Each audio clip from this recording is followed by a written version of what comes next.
सत्संग की महिमा और उसका फल। बड़ा ही मनोरम धार्मिक कथा। एक बार देवर्षि नारद भगवान विष्णु के पास गए और प्रणाम करते हुए बोले, भगवान मुझे सत्संग की महिमा सुनाइए। भगवान मुस्कुराते हुए बोले, हे नारद, तुम यहाँ से थोड़ा आगे जाओ, वहाँ इमली के पेड़ पर एक रंगीन प्राणी मिलेगा। वह सत्संग की महिमा जानता है, वही तुम्हें समझाएगा भी।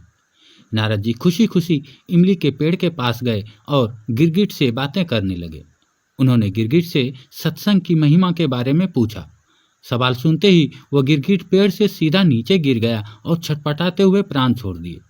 नारद जी आश्चर्यचकित होकर लौट आए और भगवान को सारा वृतांत कह सुनाया।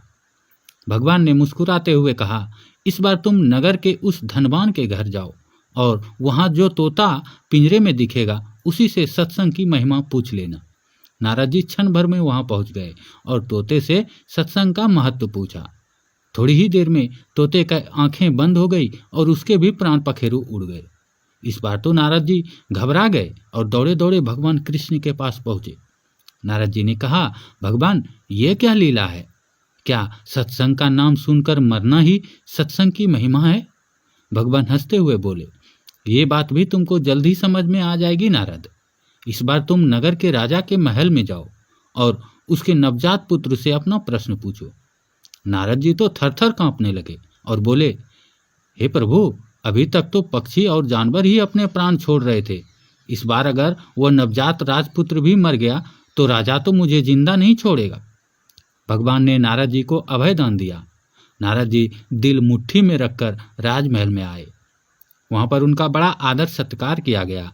अब तक राजा को कोई संतान नहीं थी, अतः पुत्र के जन्म पर बड़े ही आनंदो उल्लास से उत्सव मनाया जा रहा था। नारद जी ने डरते डरते राजा से पुत्र के बारे में पूछा।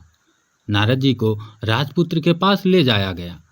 पसीने से तर होते हुए मन ही मन श्री हरि का नाम लेते हुए नारद जी ने राजपुत्र से सत्संग की महिमा के बारे में प्रश्न किया तो वह नवजात शिशु एकदम से हंस पड़ा और बोला, हे महाराज, चंदन को अपनी सुगंध और अमृत को अपने माधुर्य का पता नहीं होता। ऐसे ही आप अपनी महिमा खुद नहीं जानते, इसीलिए मुझसे पूछ रहे हैं। वास्तव में आप ही के क्षण मात्र के संग से ही मैं गिरगिट की योनि से मुक्त हो पाया था और आप ही के दर्शन मात्र से तोते की क्षुद्र योनि से मुक्त होकर इस मनुष्य जन्म को पा सका हूं। आपके सानिध्य मात्र से ही मेरी कितनी सारी योनियां एक साथ कट गई और मैं सीधे मानव तन में ही नहीं अपितु राजपुत्र भी बना। यह सत्संग की ही तो अद्भुत प्रभाव है। बालक बोला, हे ऋषिवर, अब मुझे आशीर्वाद भी दें कि मैं मनुष्य जन्म के परम लक्ष्य को पालूं।